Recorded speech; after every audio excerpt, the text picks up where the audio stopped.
Awakening Report. I'm your host, Doug Hamp. Glad to have you. As always, today we are going to be looking at a very interesting passage in Isaiah chapter 11. It talks about the rapture. It talks about gathering of God's people. And then there's this really curious phrase where it says that Israel and Judah, or Ephraim and Judah, will no longer harass one another. What is that all about? To help us answer that question, we have special guest Gavin Finley, Dr. Gavin Finley, on with us. Hey, Gavin, it's great to see you. It's great to be here with you, Doug. These are some wonderful new themes that are breaking out, and I'm so glad to be here. Yeah, awesome. And we want to say that if you're watching right now and you have questions, please go ahead and put those in the chat box. We will be checking that throughout the show, and we'll try to get to your questions as quickly as we can. Well, let's get started. So let's read this text here, Gavin. It's a really interesting text. Remember, the book of Isaiah, written, of course, by the prophet Isaiah, around the time of King Hezekiah. So that puts us in the 8th century, which is around 730, 722. I mean, Hezekiah was there. Correct me if I'm wrong here, but he was there when the Northern Kingdom fell in about 722, and this is pretty big stuff. Did I get my dates right? Because I know I'm within Yes, a. Okay, just want to double check. 722 is the date that I've been given through the years. There's been some variations on that, but that's basically the time when most of them went into captivity. So it starts off here. This is in verse 10. It says, "And in that day there shall be a root of Jesse." Well, this is talking about Jesus, right? The root of Jesse, the father of David, and of course, the Mashiach ben David, the son of David. We're talking about the Messiah. It says, "Who shall stand as a banner to the people, for the Gentiles, that is the nations, the Goyim, shall seek him, and his resting place shall be glorious." We know what that is from Matthew 25, where Jesus talks about his return, how he's going to set up his throne. And then here comes this big verse, verse 11. So this is 11:11. "It shall come to pass in that day that the Lord, that is Yehovah, shall set his hand again the second time to recover the remnant of his people who are left." Well, that's kind of interesting. We could speculate. I want to get kind of to the main point here. What it says from Assyria, Egypt, Pathros, Cush, Elam, Shinar, Hamath, and the islands of the sea. So most of those we recognize. Cush is modern-day Ethiopia. Shinar is the land of Babylon, and the islands of the sea. There's speculation on that, but we'll keep going. Verse 12, "He will set up a banner for the nations and will assemble the outcasts of Israel and gather together the dispersed of Judah from the four corners of the earth." This is exactly what Jesus said in Matthew chapter 24. It says, "Then after, immediately following the tribulation of those days, the Son of Man will appear in his glory," and it says that he will send out his angels to gather his elect from the four corners of the earth. Same language, okay? And then it says, "The envy of Ephraim shall depart, and the adversaries of Judah shall be cut off. Ephraim shall not envy Judah, and Judah shall not harass Ephraim." So I think this is a very important passage, Gavin, because sometimes we hear people saying, well, when we talk about the Jewish people, we're talking about Abraham, Isaac, Jacob, all the 12 tribes, they're all Jewish. All right. And yet we know that Abraham was not Jewish, Isaac was not Jewish, Jacob was not Jewish, but he had one son who was, and that is, of course, Judah, Yehudah, which means praise. Yehudah, translated into various language, comes out Yudin, Judio, Jude, Juif, and then, of course, in English, it's translated as Jew. All right, so that's Judah. But we have 11 other brothers, all right? So 11 other tribes. And Gavin, I know that you've done a lot of study on what happened in the days of Rehoboam. Why don't you just kind of give us a quick snapshot of what happened in the days of Rehoboam so that we have then one kingdom that became two. Yes, well, the issue then was the kingdoms, Doug, and the politics thereof. And so we go back to a rather pivotal time in the history of Israel where we have the breakdown of the very, very famous and expansive kingdom of Solomon. And they were running into some tax problems and financial problems, as happens to nations when they get compromised and things start to pull on them. And so they went to the king, Rehoboam, the 10 tribes. And there was a man, Jeroboam, who was pretty much involved with the work parties that went up to Jerusalem. And they had to serve in Jerusalem for, preparing for the feasts every year and so forth. And so they wanted a little bit of a break in their tribute and their work parties and their taxation. And so they asked for some relief, and they asked for some grace. And that, when I looked at that picture, that was what really struck me, is that they came looking for grace. And they got the law lowered down on them like a boom. And that was what caused the big split. And it's a terrible thing. And when we go back in the history and our Jewish friends discuss it, they describe it as a terrible divorce, a rupture in Israel, a fracture. And we have evidence that there was a potential for a fracture before because of the law of grace witness of which we see throughout the scriptures. Interesting. So about 932, 922, where do you have somewhere around there? Okay, somewhere in there. Okay, yep. So this is right after Solomon. Solomon, of course, we know that he did not do what the Lord told him to do. God said, "Don't multiply horses, women, and gold," and he did all those big time, right? And so then he said, "I won't take the kingdom from you for the sake of your father David, but I'll take it from your sons." And so that's exactly what happened. Is the kingdom split under Rehoboam, and this is when you no longer have a united monarchy, united kingdom, and you have now the southern kingdom of Judah and the northern kingdom of Israel. I mean, it was essentially a civil war without the war, right? Because the southern kingdom of Judah was actually assembling their army, and they were going to go and fight a war to bring them back, similar to what happened here in the United States with the Civil War. But Rehoboam was given a message not to go and fight that battle, and so he did not, and he let the northern kingdom go. And from that point on, we have these two nations. Now, getting back to our text in Isaiah chapter 11, Isaiah chapter 11 is talking about way in the future, which we think we're getting pretty close to. All right, we think we're getting close to the time when the Lord Jesus is going to return.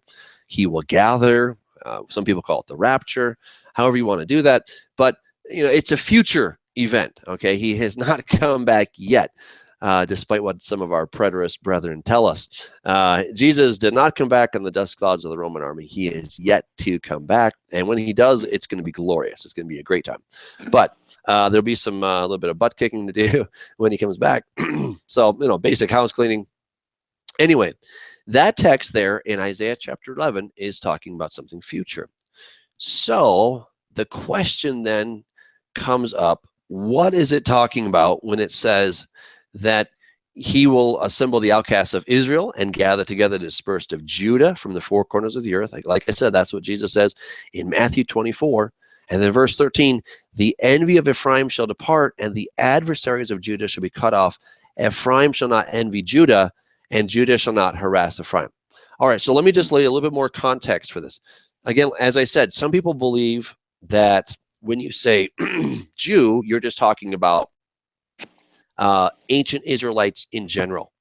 And I'm making the case, and I believe you're on board with me on this, Gavin, is that no, that is not the case. These are two distinct people groups, and understanding that they were two distinct people groups and not blending them in our definitions will help us to understand what this is talking about and how this text can be something that is yet future. So absolutely, yes, absolutely. What are your thoughts on that? This is a key understanding that opens up a whole lot of scripture. If we can understand what happened back at the breach of Jeroboam, when the 10 tribes basically shunned the royal Jewish house of Judah in Rehoboam, the son of Solomon, and said, look, you go your own way, David. We're going our way. And so that was when the lost tribes lost their national sovereignty. And that was restated, that was prophesied by Hosea, who talked about the divorce, which you've discussed quite a lot, Doug. The divorce of of Israel by Jehovah God. So that was a huge, devastating reality. And here we have evidence that it's going to be fixed up. Well, that's good news, isn't it? I brought this up on my computer so people can see this, see exactly what we're talking about here, all right? Because, you know, again, people say, well, there's all these definitions in the Bible and you can read it any way you want. Well, you know, that's true. We do read it any way we want, but that doesn't mean that we can read it any way we want. And so here, this is, I'm just forget the version here. I don't know, whatever version that is. Oh, shoot, I clicked on the wrong button. Let me bring this. Okay, so I don't know what this version is, but whatever it is, it says he will raise up a banner for the nations, and Ephraim's jealousy will vanish, and Judah's enemies will be destroyed. Ephraim will not be jealous of Judah.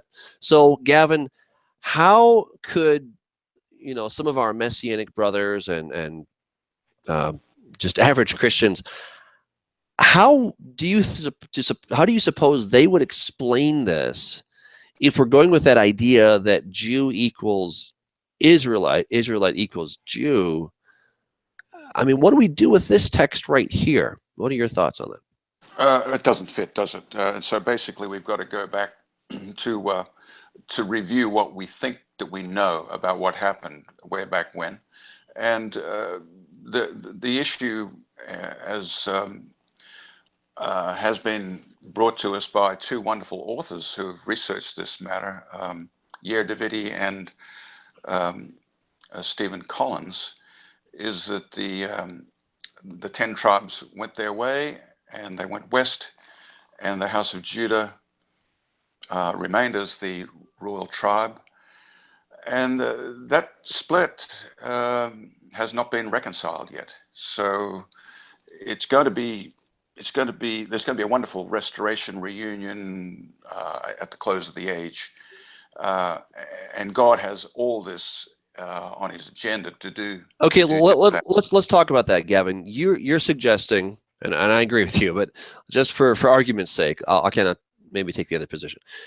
You're suggesting that Judah and Ephraim there still is this breach between them. But I thought, I mean, what I've heard, I don't think this, but this is what people say, is that after the Assyrian invasion in 722 BC, that some Israelites were taken away, but a lot of them went down south, and they were swallowed up by Judah. They became part of Judah. And so now when we talk about Jews, it's kind of just a blanket term for everybody. So, I mean, so then basically they're all just Jews, okay?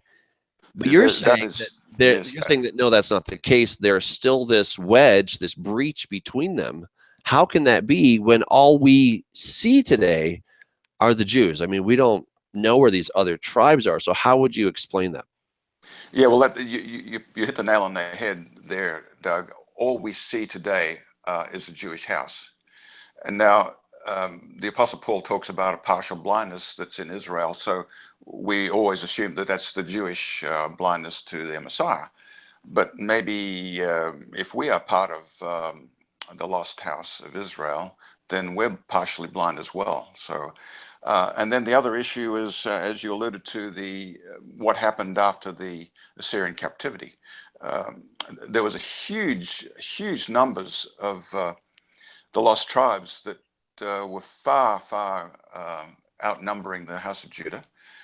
And to assume that they all came and piled back into the little house of Judah again and returned under Zerubbabel, Ezra, and Nehemiah, and they are fully representative of the lost tribes. I think if any reasonable person goes back into that history, that assumption is pretty much far-fetched. Mm-hmm. So okay. we're looking here at having to look for the lost tribes elsewhere. I'm not particularly interested in bringing up the big issues that Yair, Davidi, and Stephen Collins bring out about where they went. But we got a pretty good clue when the Apostle Paul goes to Antioch, and then he turns left, and he goes into Asia Minor, and then the man of Macedonia says, "Come over and help us." In Greece, and then from there we go to Rome, and then on to Europe, and then on to places further afield. I'm not particularly interested in that issue, but suffice to say, there is a big split between the house of Judah and the rest that we might call, well, let's call them the house of Israel, which the Bible calls them, and see what the scriptures tell us. And I believe that, as you've described, the scriptures tell us a whole lot about that two-house issue.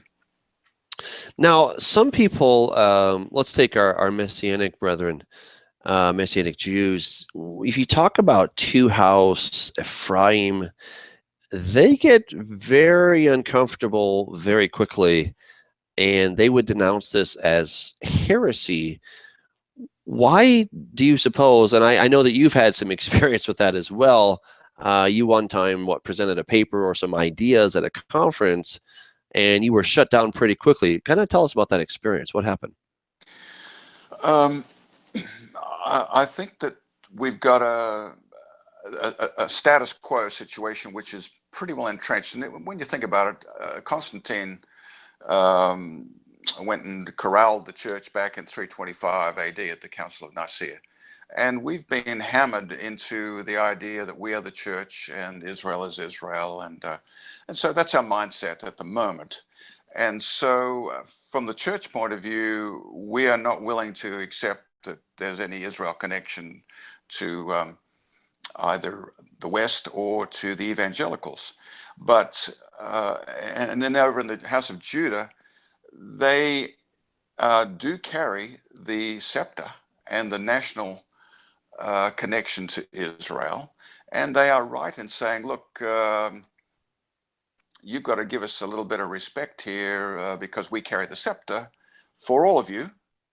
So come under Torah, and that's partly correct. But to say that all of the 12 tribes came under the house of Judah back with Zerubbabel, Ezra, Nehemiah, and are represented now in the Jewish house is just not historically.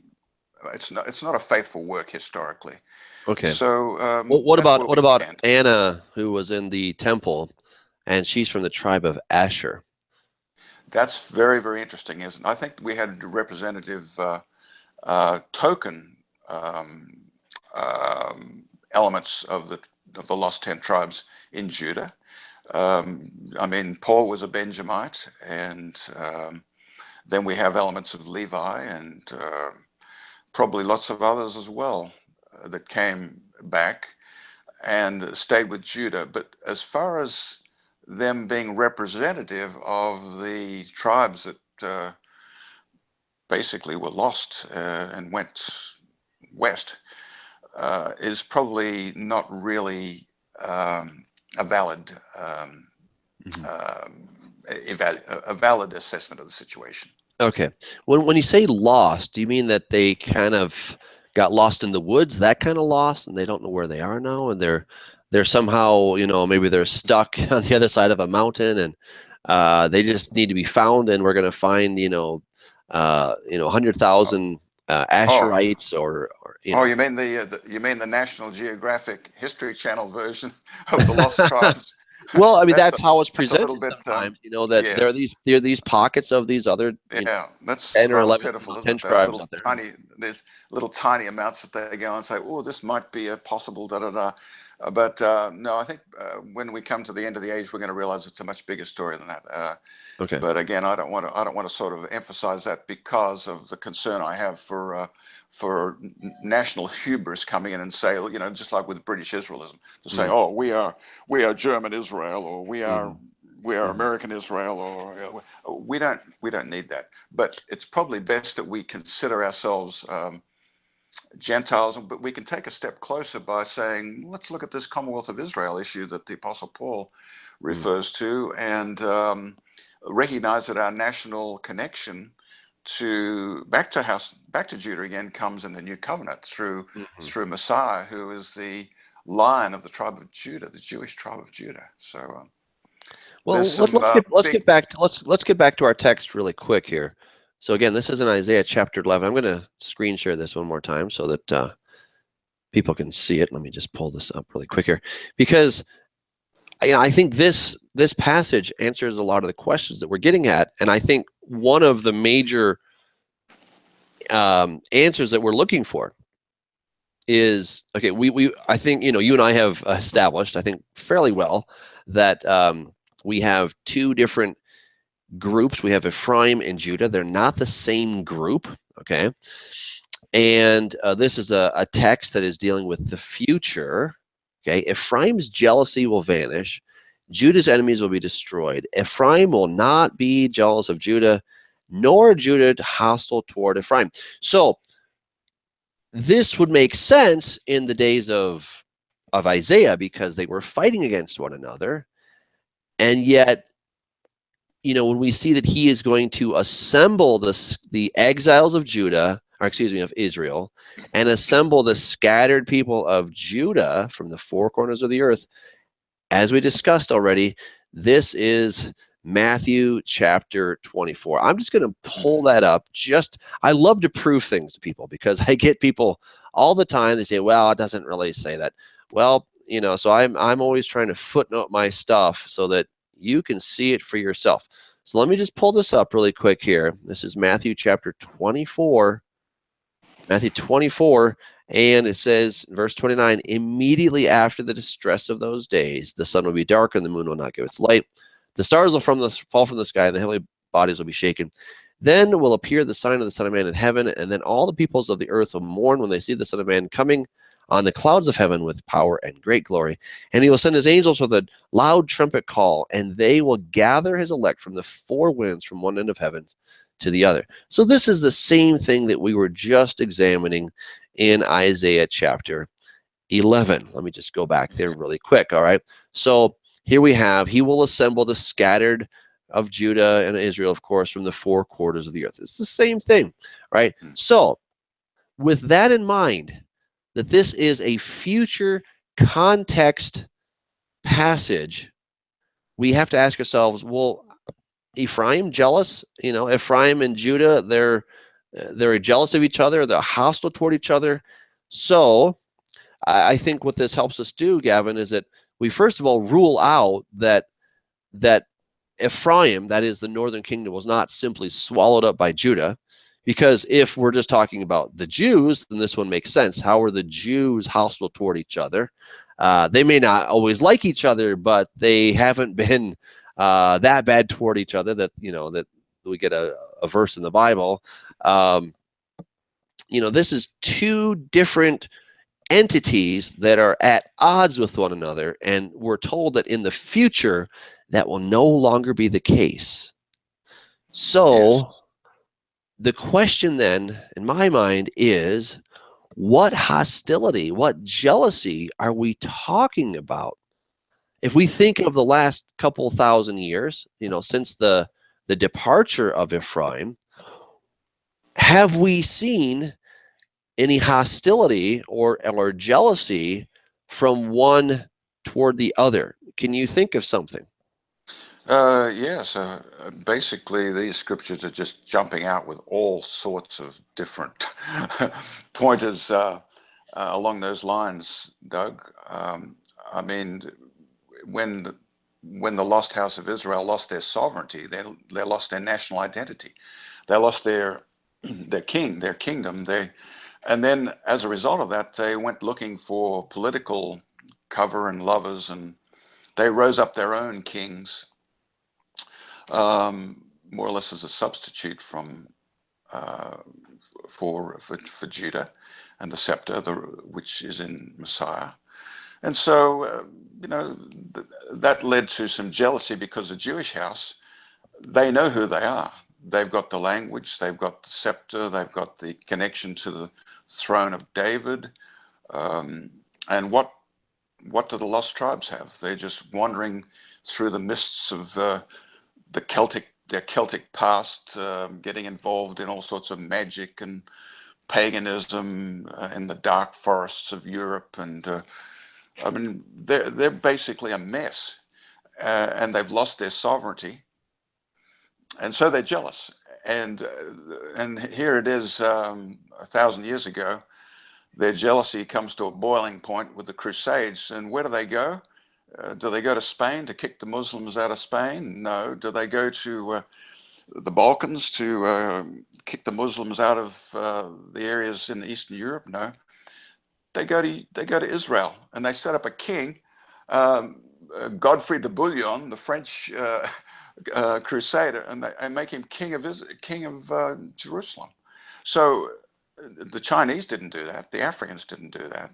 This jealousy and saying, look, you've got this throne, and by golly, we're going to grab it for ourselves. And they take a carnal stance towards that. And we've seen that movement back to the Middle East repeatedly. We saw it with Napoleon, and with Rommel. Why was Rommel going across North Africa? Why were his tanks rumbling to the east towards, well, they were going to the Suez, yes, but they were also going up to Israel. And so we're looking at Western peoples that have got a hankering to get back into Jerusalem. And we see it even to this day. I mean, why is it that not most, but the most common castigation by the United Nations is against Israel in the United Nations? It's this jealousy, this hostility. Or against the Jews, as it were, right? I mean, when we talk about modern Israel, we're basically talking about a Jewish nation. We're not talking about a good representation of the 12 tribes. We're talking about Judah, maybe Benjamin, and some Levites, right? That's the tribe. Okay. We're looking at the royal house of Judah, and there's a jealousy there because of that national connection, which the lost tribes didn't have lost. So that's the basis for some of the jealousy, and also there's the glory of the throne of David, and to just, like, let's say we did this back in 922 BC, told David, look, David, you sit in your own house. We're out of here. You take your throne and shove it. We are going to do our own thing. And so, that's a serious conflict. And it's the basis for the blood feud, the family feud that's continued since that day. Mm-hmm. Let's think about theology for a minute. Can we see some jealousy or some feuding, theologically speaking? Absolutely. Through the replacement theology, we've got the idea, hey, the church has taken over. We are the new Israel of God. And the Jews they rejected the Messiah, so basically they're out of the picture. And so that's your old medieval and old line denominational perspective.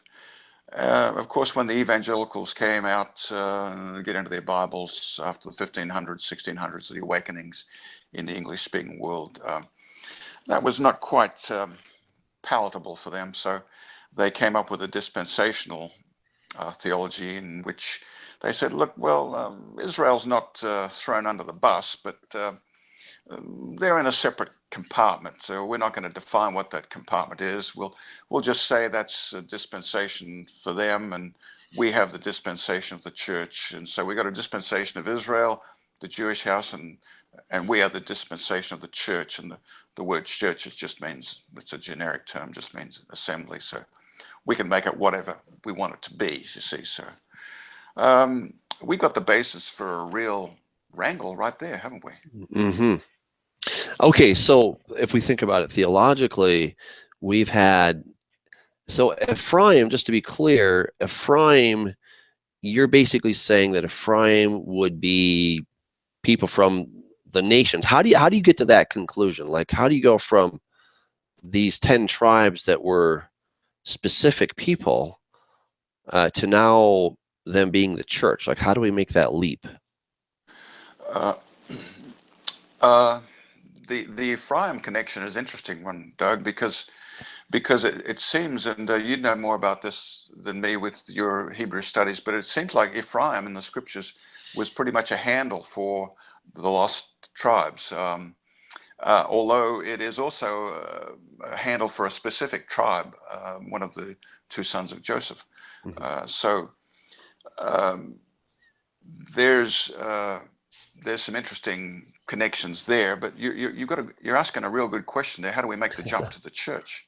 Right. I mean, well, Ephraim, of course, was a nickname for the northern kingdom of Israel, right? So yes, how do we go yes. from the northern kingdom of Israel? This is talking about the northern kingdom versus the southern kingdom. How do we go from the northern kingdom to now saying that it's referring to the church or the congregation of Jesus, whatever you want to call that? How do you make that jump? Well, we can say that the church is it is the congregation of people and the conglomerate of people that form Western Christendom. And so our connections there are rather tenuous, aren't they? For us to say Western Christendom is connected to the lost tribes, we've got the Indo-European invasion, so-called. We've got our name as Caucasians, which European people say, well, what does that mean?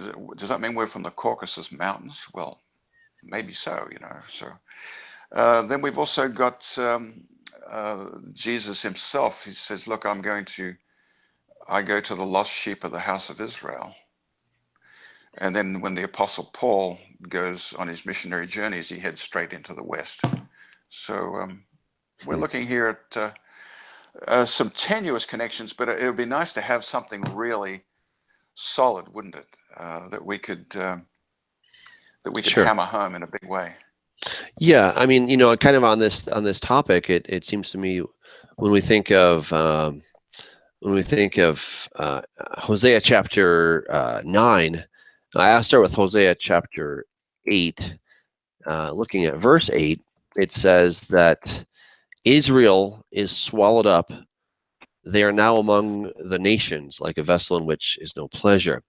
Okay, so Israel is swallowed up. I think that's really key because, you know, and this is something we've also been talking about. And just by the way, if people want to go to commonwealththeology.com, you'll find some articles that I've posted, Gavin's posted, Doug Krieger has posted, and others on this very topic of Commonwealth theology. And it's different than replacement theology, because replacement theology says the church has now subsumed or taken over Israel, right? So here's Israel, and now the church just kind of goes and swallows it up, right?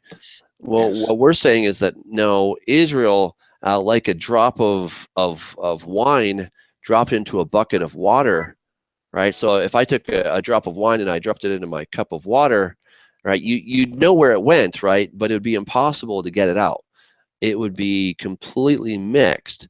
So that's one idea of what may have happened according to this passage here in Hosea chapter 8, is that Israel has been swallowed up by the nations. Okay, it's now, and then in chapter 9 verse 17, it says that Israel is now a wanderer among the nations.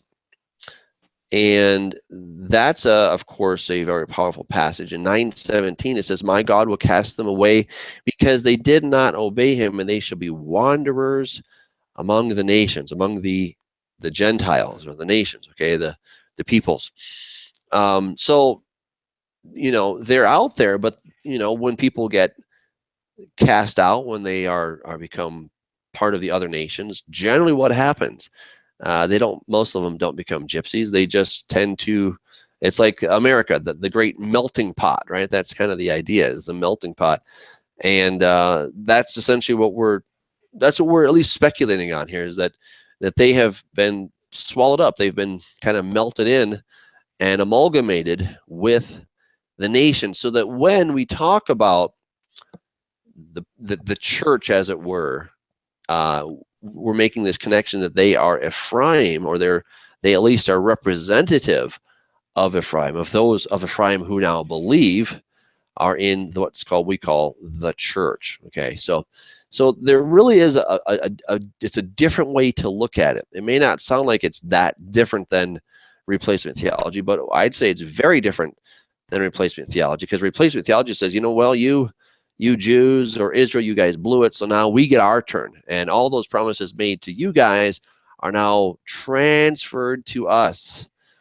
And I don't believe in replacement theology. What I see is that God is restoring these two nations. One is still intact. One we can still see. They have still a people group. They've got language. They have culture. We can see them. That's the house of Judah, known as the Jews. And then we have Ephraim, who've just been scattered throughout the world, and they don't really know who they are. But God has been calling them back, has been calling the Gentiles back to himself, if you will.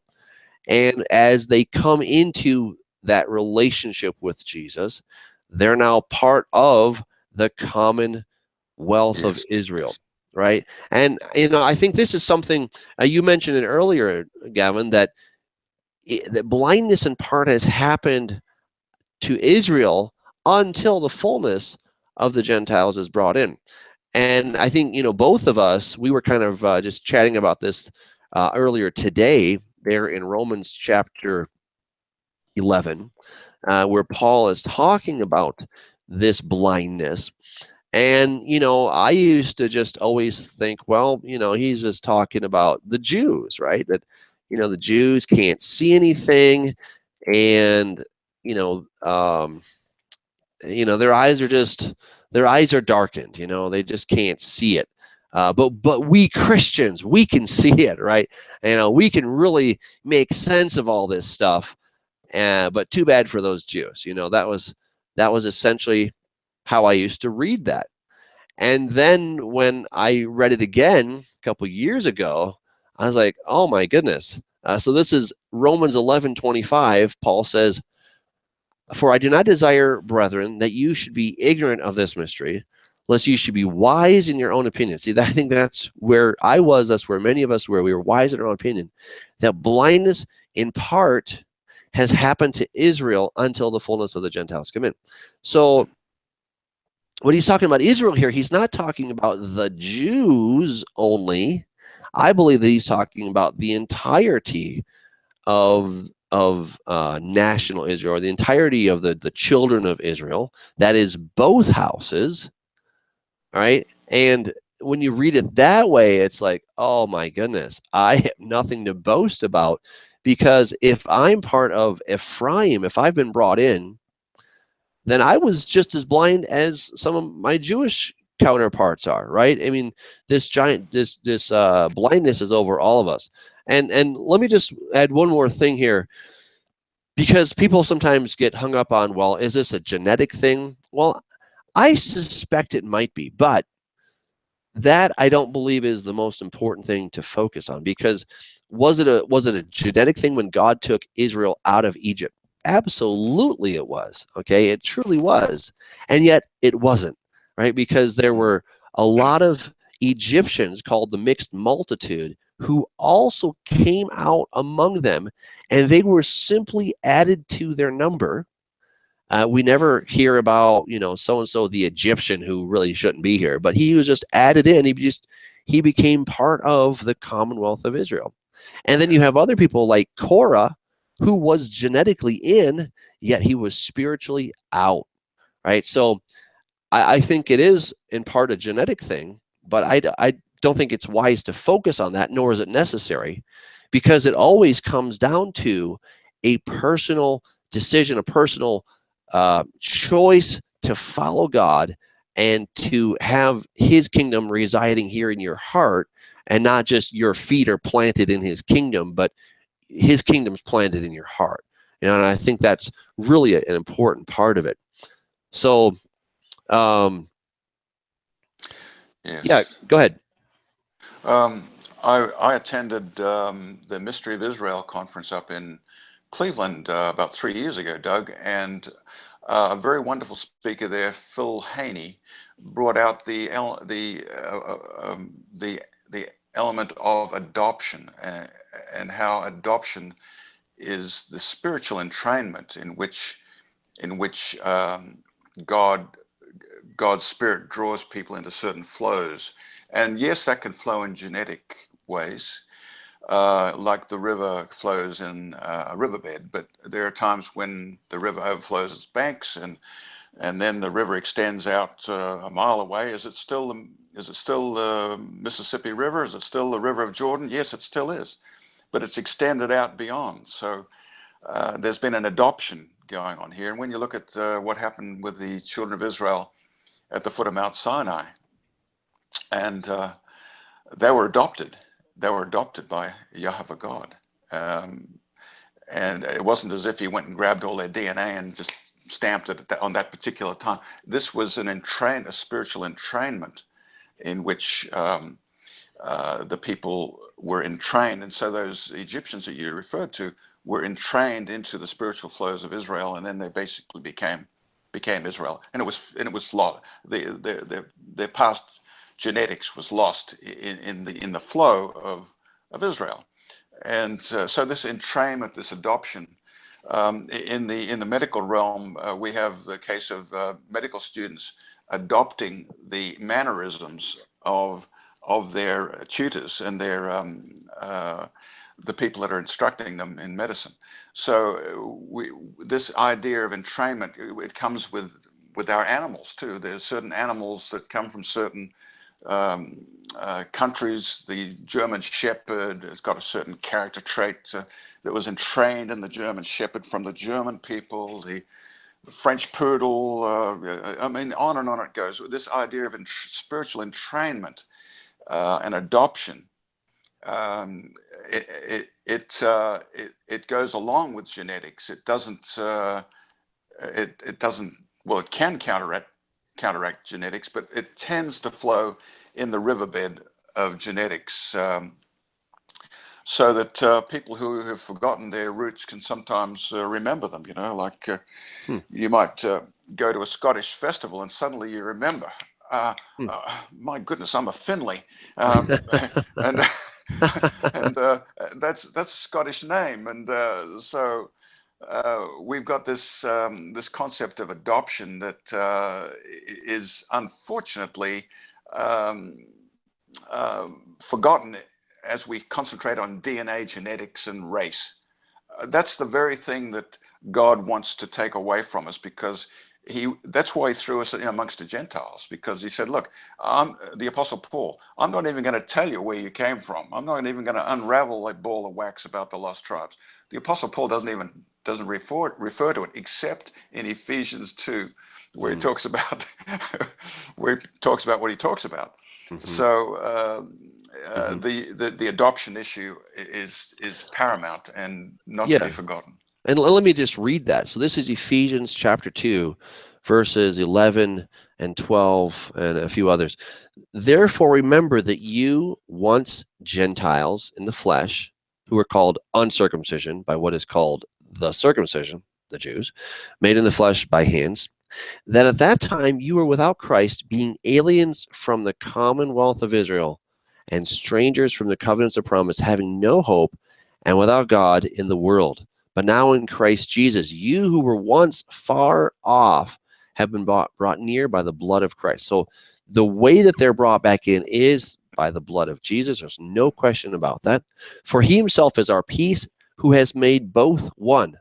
Both who, right? Well, both houses. That's the amazing thing.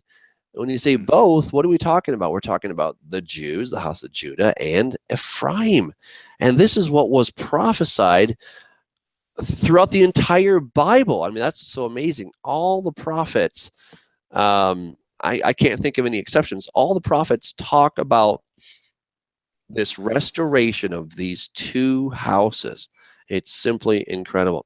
He says, having abolished in his flesh the enmity, the law of commandments contained in ordinances, so as to create in himself one new man from two, thus making peace, so that he might reconcile them both to God in one body through the cross, thereby putting to death the enmity. Now, so let me stop right there really quick. The ordinances, the law of commandments and the ordinances that were against us, well, what would that be?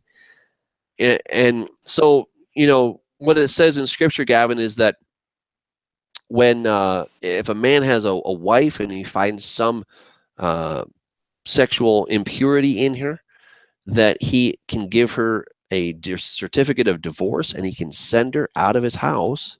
And if she becomes another man's wife, and then he finds something impure about her, he can also give her a certificate of divorce and send her out of his house, and she's not to go back to the first husband, because that would be an abomination. It would greatly pollute the land. All right, so now we have a really sticky situation. We know that the nation itself was divided. They sort of divorced each other in 932 BC, and then God himself divorced the northern kingdom in 722. We see the divorce certificate in Jeremiah chapter 3. He says, I gave you a certificate of divorce, right? In Hosea, he says, tell her that she's no longer my wife. I am no longer her God. I will no longer have mercy upon you. You're no longer my people, right? And so now we have an impossible situation. How can God undo what he did? How can he undo the divorce? Because he himself promises that he will bring back Ephraim and betroth her to himself in righteousness forever. How does he do that? Right? Because it would be an abomination to take this one that he gave a certificate of divorce to and now take her back and say, don't worry about it. Right? God cannot lie. He cannot go against his own word. He has to remain faithful. Otherwise, you can't trust God, and that's, of course, a bad situation, right? So how does he do it? The only way he can do it is to cancel the old covenant. Now, I think sometimes what happens is some people get a little bit, I don't know, just turned around on this one, because we say, well, yeah, I'm a New Testament Christian, but I still like the old covenant, because I'm still into those laws and stuff, right?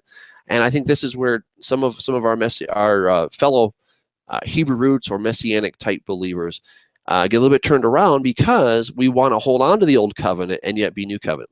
I say no, out with the old.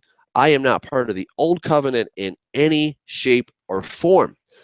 But what is the old covenant? That's probably the $1 million question. The old covenant, we're just talking about this covenant. What is a covenant? It's a contract. The contract was a marriage contract, right? When you go before the altar, you're entering into a binding contract, both before God and before man. And you're saying, I promise to love this person, blah, blah, blah, and to be faithful. And if I'm not faithful, if I start cheating on this person, that is grounds for divorce, because it's breach of contract. Leaving my socks on the floor, I'm sorry, that's not grounds for divorce. That's not breach of contract. All right. Getting home late once in a while, that is not breach of contract. Telling a white lie, oh, you look great in that dress, sweetheart, that is not breach of contract. Okay, I shouldn't do that, but that's not breach of contract. The breach of contract is when I cheat and I go after other women. That's a breach of contract. So Israel clearly broke the contract. I mean, they did it on the wedding night, so to speak, because they were out there, hooting and hollering with that golden calf, and trying to have a good time. This is the God. This is the dude that brought you out of Egypt, O Israel, right? Thanks a lot, Aaron. And they broke the covenant right away. I mean, it's insane. And yet God said, okay, I won't divorce them. I won't kill them. I could. They had a bad childhood, whatever. And so then he is gracious with them for 7 centuries. Imagine, we think we're patient, right, as husbands or fathers or something, but 7 centuries. He's patient with these people until finally he says, enough is enough. It's over. It's done. Divorces them. Now how to bring them back. There's only one way to do it, and that is to cancel the contract. You have to cancel the contract. The only way to cancel the contract is through death. So God has to die. Well, we know what happened. Jesus, God incarnate, went to the cross. He died. And when he died, that contract died with him. He was really a different legal person, if you will, before the cross and after the cross. Before the cross, he was still married to Judah and Israel under that old covenant, under a broken relationship, under the penalty that they deserved death because of all that they had done, both houses, that is. And then he died. That contract was nullified, canceled completely.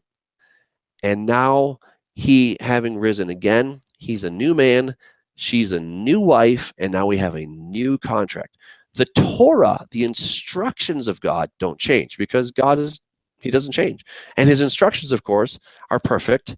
As he says, they're perfect, and you can't change perfect, right? I mean, perfect is perfect. So there's no way to change that. Perfect is what it is. So the 10 Commandments, etc., those don't change.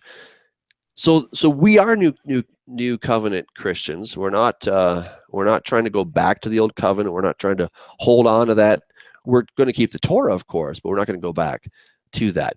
So just fun things to think about. We've got a few questions. We're almost out of time here, but we've got a few questions in the chat room. I want to get to those, and we can field those either way. By the way, Chad Schaefer says, hi, hey, Gavin.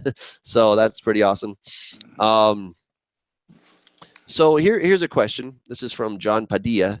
He says, Isaiah 11:12 reads, he will raise a signal for the nations and will assemble the banished of Israel and gather the dispersed of Judah from the four corners of the earth. We are told this happened in 1948, the Jews coming back to Israel, a nation born in a day. Is this not the case? That's an interesting question. Oh, yes, that's the Hal Lindsey story, which basically we've taken and run with it, and that's our present mindset. But if you look at the scripture here that was referred to, he shall set up an ensign or a banner for the nations. Do you realize what a big deal it is when a king goes and he puts his banner in the His ground, flag, right? his flag, I and mean, it's fluttering in the breeze, and the right. people gather around him. They gather around that banner, and that banner is a picture of a certain sovereignty. A king puts a banner. A Right. king is what puts a banner in the nations. This is what happened in the English Civil War. The king went and put his banner on the hill, and the armies gathered around him. It's a very, very powerful picture of a return to national sovereignty again, and also what we're seeing now with Christians who are returning to a desire for God's righteousness and law. And of course, in the new covenant, that's an internalized reality through the blood of Messiah. So we've got all the ingredients here for a wonderful, glorious restoration. And we're starting to see how it's starting to come together. The blindness in Israel is not total, it's partial. And so we're starting to get a few clues here, aren't we? Indeed. What do you think about 1948 with the national state of Israel?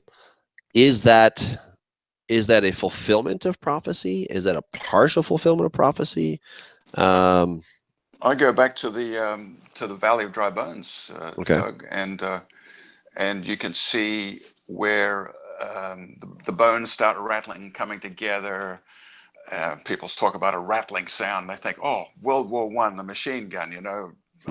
Then they think of, well, even before that with Theodore Herzl and the early Zionists. And then the muscles start to come together, the politics of Israel, and then finally, even after the Balfour Declaration was, that was a betrayal by the British of their promise, there was World War II, the terrible Holocaust, Jews wanting to return back to Israel, and they were forbidden to do so by the Brits, and there was some big kerfuffles going on there. Finally, there was a declaration of unity, and the politics and the muscles were covered by the covering of the sovereignty of Israel. But as far as Israel being of what Isaiah saw in Isaiah 37, they will stand up on their feet with the Spirit of God. Ezekiel 37, Ezekiel right. 37, yes. They'll stand up on their feet after the breath of God is coming in, after they're saved, a great multitude. In other words, we're talking here about an epic, climactic restoration, a spiritual awakening, reunion, restoration, revival. Joel's prophecy of Joel chapter 2, the big end time revival, the latter rain, and so forth. We've got this wonderful promise that it's all going to come together. You know, it says that the Lord shall set his hand again the second time to recover the remnant of his people who are left. You know, I wonder, you know, and I'm not really sure, quite frankly, I'm not really sure when was the first time, okay? Because when Isaiah penned this, you know, things in Israel were starting, in northern Israel were starting to happen. The Assyrians were beginning to come in. They were starting to take them out, and they never came back. See, that's the important thing. The northern kingdom of Israel never came back. All right.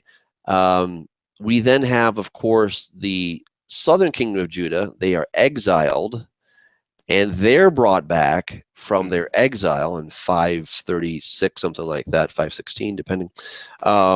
So do you think that might be the first one? Because that's the only time that I can think of, except for 1948. So it's between either the return from Babylon, that could be the first recovering of the remnant, and this could be the second. So I mean, I guess the way that I would read it is I see 1948 as the beginning of the dam breaking. Okay, it's that little hole in the dike, you know, and the water starts to come through, and it just gets bigger and bigger and bigger. Or it's that tiny little snowball that starts to come down the mountain, and it just gets bigger and bigger and bigger. So that's how I would see that. I think part of this question may also be in reference to Isaiah 65 or 60. Well, no matter which way you interpret that, Doug, either Judah returning under Ezra and Nehemiah way back, or whether Israel coming back under the Zionist movements in the 20th century. Either way, we're looking at pretty much just the house of Judah, a rather scrappy return. If that is the first gathering, the Lord's just managed to grab the house of Judah, and the other 10 tribes are out there somewhere. So either way, he didn't do a very good job, did he? I mean, that's so kind of the bottom line there. He's going to have to do a second gathering for certain, and I believe that the mention of the exile, what you mentioned in the scripture here, the exiles of I mean, that is interesting, and so is the mention of the word tents of Judah in Zechariah chapter 12. These are indications that there's going to be a further scattering, or maybe a sequestration somewhere in the wilderness of the peoples, the mystery of Bozrah from Micah chapter 2 and so forth, in which God is going to be not just doing the gathering right at the very end through resurrection rapture, but there's going to be some gathering going on under 666, because they're going to have to do something with those people that are looking to Messiah under 666. They're going to need to get rid of those people and exile them out of the common flows of their new world order. So interesting way of looking at the scriptures here to realize that you know, God has spoken about these things way back. Isn't that cool? Darren Waddle asks, couldn't it be the jealousy of the modern church, a stepchild feeling inadequate? So talking about that whole idea of jealousy of Ephraim compared to Judah. What do you think about the story of the prodigal son? Do you see the prodigal as Ephraim, the older brother as Judah? Do you see any correlation there? Oh, for certain, yeah. And I think Chad Schaefer mentioned that at the conference too, and some of the others too. It seems like that's a theme that's starting to really come to the fore now, because the guy that went out and was a wastrel and spent his inheritance on wanton things. He's very definitely the Western people. Now people can say, well, the house of Judah is better. Well, at least they pretend that there's a Torah and there's a righteous God, and they're trying to lift up a righteous God. But in the West, with our church nowadays, we are basically saying, look, righteousness is, you know, not all that important. As long as you have your ticket to heaven and receive the grace of God, the law doesn't count for you. The law is for those Jews, and forget the law. Grab your ticket to heaven, then go and do what you want to do. But you're a person of grace, and the Jews are the people of the law. This is the rather disgraceful situation that we're left in today, and it's giving us a lot of trouble in the Western Church, because of our basically antinomianism, our lawlessness, our iniquity. And at the same time, it's not helping our Jewish brethren, as we're not reaching out to them in the grace that we should, not being the examples that we should of God's grace. And so God's going to restore the two houses, and in rather dramatic fashion in the latter days. And remember, in Hosea said, I will give you the valley of Achor as a door of hope. Well, you know your Hebrew, Doug. Achor, does it mean trouble or something like that? You know, you got me. I'm trying to pull that one up. I can't think of what that means. I think it does. I think it means I will give you the valley of trouble, tribulation, trial, whatever, as a door of hope. And so we think trouble is going to cause people to lose hope, but God has a completely different idea. He says, I'm going to give you some trouble, and in that trouble you're going to cry out to me, and in that crying out to me you're going to find hope that you didn't have before when you're living in Fat City. So you know, we're on the learning curve here, aren't we? That's awesome. I love it. Well, Gavin, thank you for joining me on this episode of the Awakening Report. Everyone out there, I want to thank you for joining us as well. Thank you for the good questions and the comments. May the Lord bless you in all that you do. And I think we're all in agreement. Let's keep reading the Bible, but don't be hearers only. Be doers of the word. Be doers of the word. And I want to encourage you, when you're a doer of the word, I mean, life gets good. Okay, it really does. And press into God. Look at those promises that he's given us. Amazing promises, and then you hold him to it, which means not that God's going to back out somehow, but that you have the gumption, you got the grit to say, I am going to believe what he's saying, and I'm going to do it because I know that there's a blessing, even though I may not feel it right now. Okay. And that's really what it takes. I mean, I'd like to say that you don't have to put any effort into this, but that's not the case. You've got to put in effort. And when you put in the effort and you go the mile, you will see God do amazing things. I remember for years in my life, I sort of had this, so to speak, I had this kind of, back and forth with God, I saying, God, you part the waters of the Jordan and I'll walk through. And essentially the response I got was, no, you put your foot in the Jordan and then I'll part it, right? And I'd be like, no, you part the waters and I'll walk through it. Okay, I suspect I'm not alone in that that little back and forth with God, but I discovered, surprisingly, right? I discovered that when I actually put my foot in the Jordan, the waters part. That's what's so cool, and that's where God wants to get us to time and again, so that we trust Him so deeply, so innately, that we just put our foot in the water because we know that He is going to part the waters. So I want to leave you with that picture, because when we start to read the Bible and we start to see all these different things to come together, and the Bible has so many amazing lessons for us, and this is one of those lessons. These two houses, how they're going to be brought back together. When we continue to walk in righteousness and do what God tells us to do, we'll see amazing things happen in our lives. We're seeing this blindness lifted off of both the Jews and of Ephraim. The eyes are being opened, which tells me, and I think we're getting close to the end. I hope so. God knows the time, of course. But so stay in the Word. God is good. He loves you. He cares about you. And do what He tells you to do, and you'll discover amazing blessings. Until next time, God bless.